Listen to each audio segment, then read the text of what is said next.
Welcome back to Exploring Distant Worlds Universe. And we indeed are going to begin with giving some exploration orders to our surveyors. The Dire Impulse. Let's have them take a bit of a route over here to deal with the ruins. I'd like to go directly there, but again, we have the space slugs in between. So I'm going to take a roundabout route to avoid them and hit some of these other planets nearby. Now, the best min-max sort of way to do it is just to click at a point in space ahead or behind, depending on which direction the planet is traveling in their orbit, and have them basically intercept that way. It's a little bit more direct route, which saves some time. And they also don't slow down. They tend to decelerate when they're approaching a planet or moon so they don't overrun it. And so you can just, by pointing them to a point in space and then pointing them somewhere else, etc., you can avoid that slowdown period entirely. I'm not trying to be that particular about all of this, so I'm just going to give them a basic right-click explore. And of course, you could automate them and have them explore on their own. We can tell them to explore everything in the system. But I'm going to take the middle ground, of just giving them a direct order, but not being too particular about microing them to that extent. Then I want to take the slippery prize and have you fill in some other areas. Namely, just take a look at some of these moons right nearby us. And we'll be notified when they have completed those missions. But before we send them off, I need to take a look at something else here. We're going to take a look at our characters. Now that we have actually met another faction, the Pirates, the Black Market Cartel, at the end of the last episode, we can dive into some of this. So we have 3 characters to begin with, and we will acquire more over time. You can also lose them. There is an element of your racial preferences and abilities in terms of how many you're likely to acquire of different types. It's also based on some randomness, and it's based on your activities in the game. Like if we colonize a bunch of extra planets, we'll be more likely to eventually get some more colony governors. If we're involved in a lot of combat, we might get more ship admirals or captains, that type of idea. But our one colony governor, governing our homeworld, of course, is Codius Satara, who we don't know very much about, as we can see, untested. But we do have some abilities that they're working on: the colony income, colony happiness, and population growth as shown. And since we only have one colony, obviously we can't transfer them anywhere else. Then our overall empire leader, Guru Kalan, has a war weariness reduction penalty, a population growth bonus, and you can see the progress bars. They're working towards improving those. And then the troop recruitment rate says minus 10% from their trait, which is weak, and shows that the weak trait is minus 10% war weariness reduction and minus 10% troop recruitment. So we can infer from that war weariness number that he's actually got a plus 8% innate skill for war weariness, but it's just more than balanced out by the weak trait at this point. The key element, though, with Guru Kalan is the population growth. Having even a small positive population growth, and it's looking like they're making good progress on improving that, really makes this a good draw for us. And then Yusan Makorta, which is the reason for coming in here now, because we can actually give Makorta a task. Whether we should or not is a matter of debate, but intelligence agents are quite important, and they will default to simply doing counterintelligence. And again, untested, we don't know much about Yusan Makorta, but now that we have met the Black Market Cartel, we can do various types of missions. And some are impossible at this point. For example, if we were going to try to destroy a base, well, we don't know any of their bases. So you can't destroy something if you don't know where it is. Some, on the other hand, would be extremely difficult, and some would be more potentially possible. So let's say steel research. If we were to try that, 55% chance if we set them at there for a whole year, and it's 1 year, 3 months, or a month. Put it down to month, very low. And generally, they want you to have it to be quite positive, or they're warning you, because you can lose the agent permanently if you do not choose wisely. Now, there are a couple others that we could potentially do. Incite Revolution would be the most successful one if we put it to the full length, and they are saying this is actually a good one to do in terms of success probability. But that's just going to change the government type, and for pirates, who cares? If it was another empire, I might be interested in that, but it actually could work to your detriment just as easily as it can be a positive thing for you. So I think the territory map is going to be our next best option. If we try to do the operations map, for example, that's going to be even lower possibility. If we try to steal their galaxy map, that's even worse. So the idea here is to do something useful that gives us more information about Yusan Makorda and gives them a reasonably good chance of success. So I'm going to go with the territory map for 1 year. I'm going to assume we don't need anybody on counter intel for the time being this early in the game. And there we go. That has been updated. Good luck to you. And now we have a new type of ship we've got to design, because what happens if our surveyors actually find something worth exploiting? This is our minimum viable design for a construction ship. And we say minimal, but you can see the size, 163. Obviously a bunch of components here. The bulky manufacturing plants, cargo bay, construction yard, etc., along with the normal items that any ship needs. I call it the engineer because they also can do some repairing.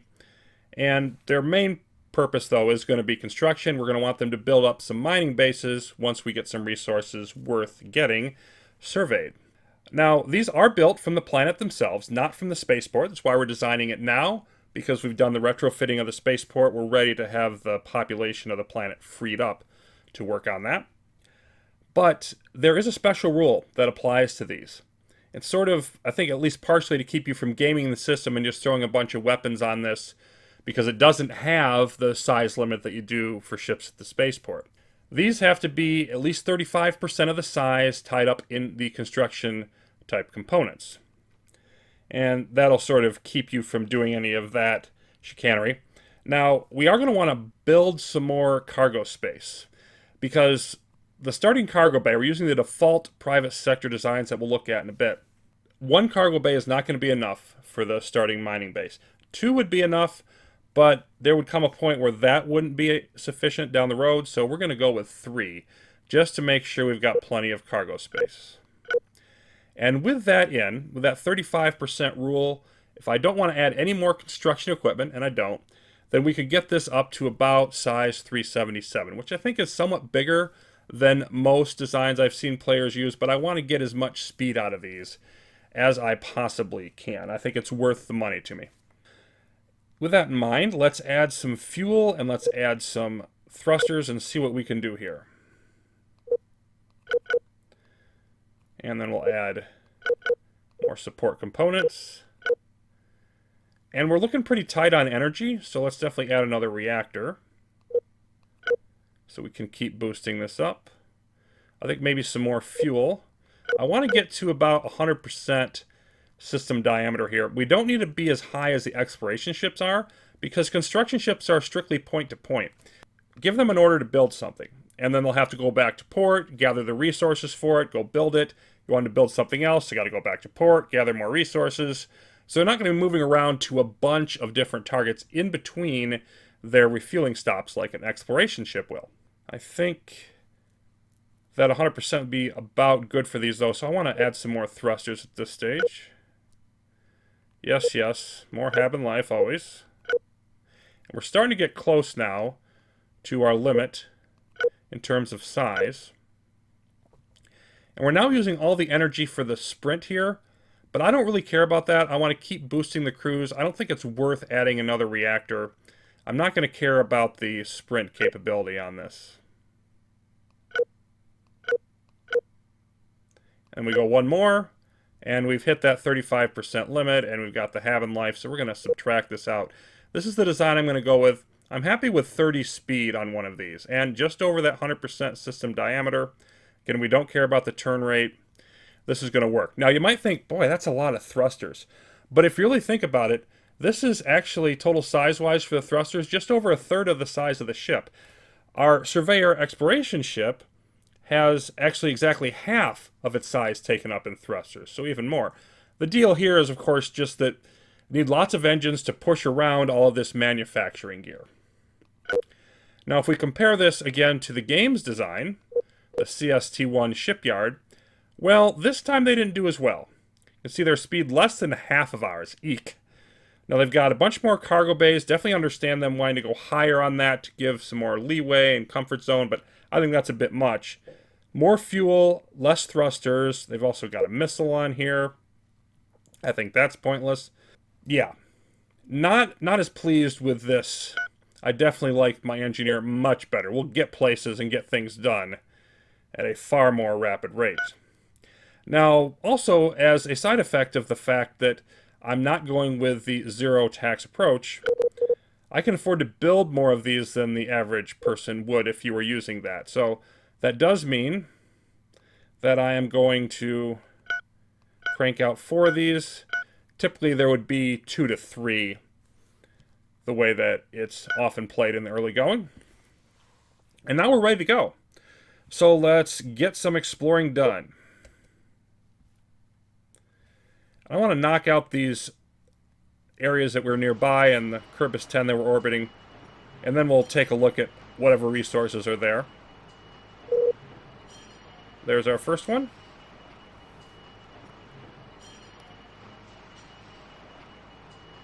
See, they don't have to get all the way there, they just have to get close. It's not something that takes time once they get there, it's just an immediate thing. Okay. Go on to the gas giant, and then if we look down here, there's some fighting going on between the pirates and, oh, well, there's one space slug. Oh, they took down them both. Very impressive. Hey, at least we're getting something for our money. And we have a troop general, Codius Dakari, who naturally we know nothing about. But hey, hopefully they'll be useful down the road when we do more fighting. So how are we doing over here?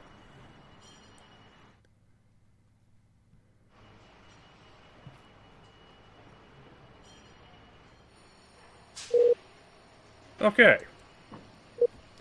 So Kurbus 10, look at this. Wow, that's 96% Castellan and 59% hydrogen. Now, the way these numbers work is they demonstrate richness or accessibility, however you want to think of that.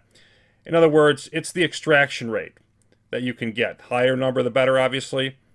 Now, if you build a mining base on this, you're never going to fully deplenish it, or deplete it, rather, I should say. Within the time scale of the game, the resources are effectively inexhaustible, but some of them you can access much quicker than others. And in the early game, there are really 2 resources that matter more than any others. One is fuel, that's going to be the Castellan, so this is a massively great one because it's almost 100% the maximum, so it's fantastic. The other is steel, which is used to build just about everything.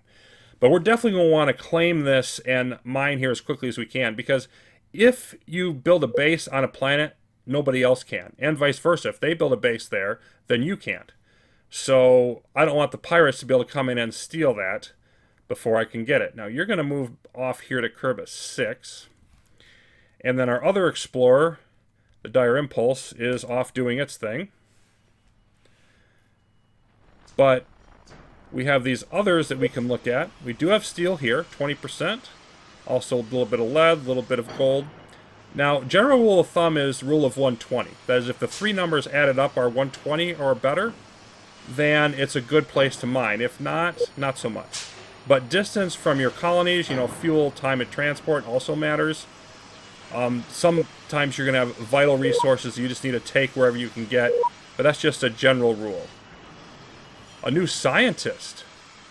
Wow, we are just getting so fortunate with new characters right away. So Mach Asari is giving us plus 10% to weapons research, minus 6 to energy, or plus 6 to energy and minus 2 to high tech. So we will soon see that reflected here if we haven't already. Yep, it takes a few days for it to update. But overall, that's going to be a positive for us. And we've also completed our first construction ship. That's going to be very important for us to look at. And we're just going to wait for you to complete your moving to orbit bit.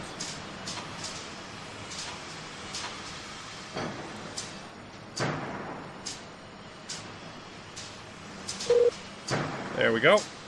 And you're going to build here a gas mining station. You need to pick the right one, not regular mining station. Gas mining station. The next one's going to get built, and we can see Like, even with as much speed as we can pack on these, it takes a while to travel. Been going for months, and it's going to take a while yet to get there. All kinds of banging, construction sounds, and if we look at our spaceport, look at all this. Well, we didn't order any of those ships. Where are they coming from? This is the private sector kicking into gear. So let's take a look at some of their designs. Again, we're not going to change these, just we're going to let the private sector do what it's doing. But we've got gas miners and regular mining ships. And these have what you might expect. The usual accoutrements, and then also a gas extractor for gas, and a luxury resource extractor for the luxury resources. We'll get to what exactly that means a little bit later on in the series.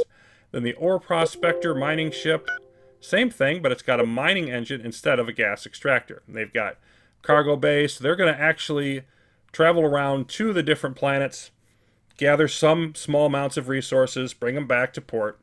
It's a slow way of doing it, but it is effective. And then the freighters. Now, we can see the range here, 131% of the system diameter. That's important. They've got, obviously, cargo bays. They pick up things and bring them back to port. That's what a freighter does. They'll pick them up from mining stations, of course. And then the medium one here naturally has more cargo bays. It's a bit larger, 105%. Now, these range numbers for the freighters are really important because I think it's a good idea to keep your construction ship close to what the freighters have in range. If we have far greater range for our construction ships than the freighters, well, that doesn't do us any good, because if you build the bases too far away, the freighters aren't going to travel there. So it's got to be within their operational range. Now, you can tweak a lot of these designs if you don't leave them automated like I am, and you try to do them yourself. If we look at, you see the bonus income over here, we've got a bunch more income in from these ships. The private sector pays us for the ships. They pay us, a cut of the trade that we talked about with the Commerce Center at the spaceport. But if you want to, you can make these a lot more expensive to gain more money, but then the private sector could go broke. You can make them more efficient so that the private sector can do a little better. There's a lot of potential tweaking and exploiting that can happen there. And a lot of people like to design also the bases, the mining stations themselves. This is the one that we're building at the moment. So it's got a bunch more cargo bays to store more. 6 ships can dock at once, etc. And also has additional extractors compared to what are being used on just the ships. It's got some missiles for defense. A lot of people like to stock these up with fuel so they can refuel their ships there. There's a variety of strategies that can go into this. But again, the more you throw on it, the more private sector has to pay for it. And they do not have inexhaustible resources. And mining stations, the same again, mining engines instead of gas extractors. Let's take a look at that economic division a little bit. Look at our empire summary here. You see racial bonuses. We've got all kinds of different things over here. We can switch our government, all of our rankings. This is what we're paying, detailed breakdown. But this is sort of your summary balance sheet. And the red is pretty difficult to read, but much more so if it was a higher resolution. But the key point here is this is our total revenue. This is how much is in the bank for the private sector and for us. So it's really split. Our income, we're spending, some on maintenance for various things. We got the pirate protection. So we have a negative total income, but this is our 11K from the spaceport. That's going to do more than keep us afloat for the time being. And then this is how much the private sector is making per year. If this goes too negative and they start to run out of money, that's an issue. And say we tax them more. Well, if we tax them more, this will stay the same, but we'll get more here, and then this will shrink. You see the colony taxes line there. So if you set taxes too high, you can make things really difficult on them. If they don't have enough money to build their ships and ship stuff around, you're in trouble. You can't just decide, well, I'm going to run my own freighters. That's a private sector thing. So there's a lot of balancing of the economy that goes on that I think is really interesting. Let's get moving on. The construction of a new civilian ship. Civilian ship construction speed. Getting all kinds of updates for our people here. So, plus 4% to how quickly civilian ships are built. That's outstanding. Now we're going to continue building all of our various ships. You can see mining ship coming out here. Our construction ship's going over this way. Our explorers are continuing to travel across the system as well.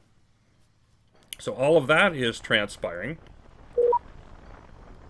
And I believe we have, yes, we have another ship. Now, normally I wouldn't do this. But because it's so close, and because steel is vital in the early game, like later on I would not go after a system like this. But we are actually going to have you build a base here. Because I don't know what else there is everywhere else in the system. Boom! Upgraded colony growth level. Loving it.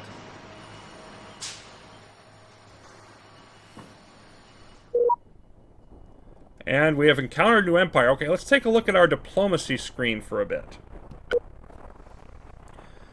So, when we highlight ourselves, we can see the attitude of others towards us. Highlight the black market cartel. We can see the attitude of ourselves and the other pirates toward them, etc. We can talk to various people. We do want to talk to the dark minerals, because we're going to ask them for protection. And this will be much cheaper than the previous one. It's always cheaper to ask for it initially than to go with it later. Now, we're not going to want to be paying all the pirates forever. But again, right here at the start of the game, we're going to want to do that.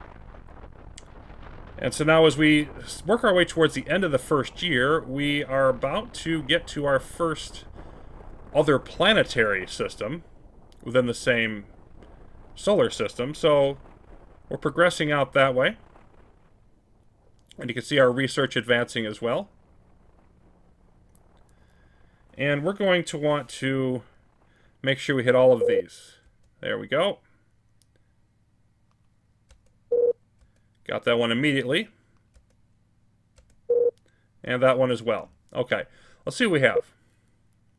Well, that's a better steel area. We've got some lead. This is iridium. Okay. This one is, overall just over 100, iridium and lead. Might want to consider that. When the next construction ship comes out, I'll have to decide if I want to go further that way. And we can move on. I think we're going to go to Kurbus 3. Gradually working our way around to where these ruins are. And then, of course, Slippery Impulse over here making its way across. And look what's happening over here. Boy, they came in quickly. If we did not hop on this right away, we would have been in trouble. Because, again, it's first come, first served. And we started building it first, which means they can't build one without attacking us. And we just got a protection agreement with them, so they're not going to attack us. So even this early, we had the race for a gas giant, and if we had not been quick, it could have really gone against us. So, almost through the first year, when we return, we will be looking to explore, hopefully, the rest of Kurbus. We'll be getting into some of these ruins, some other activities from our construction ships, and some more research that we're now really starting to get a lot of that coming in. Progress is definitely happening for the Ikkuros. Till then, thanks for watching. More Distant Worlds will continue.